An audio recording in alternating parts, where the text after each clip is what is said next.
Ну а новое правительство Якутии будет открытое. Об этом заявил Егор Борисов на торжественном заседании общественности, посвященному Дню государственности Якутии и церемонии инаугурации избранного главы республики.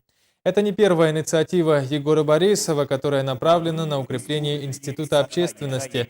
Сегодня в республике сформированы общественные советы. Они контролируют и помогают органам власти и хозяйствующим предприятиям решать те или иные задачи, направленные на социально-экономическое развитие республики.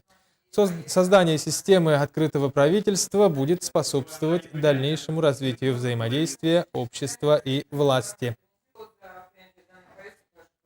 Для дальнейшего развития общественного государственного взаимодействия и привлечения гражданских институтов формирования социально-экономической политики мой первый указ будет направлен на создание системы «Открытое правительство», предусматривающей открытое общественное обсуждение законопроектов и наиболее важных и потенциально резонансных проектов и решений правительства республики.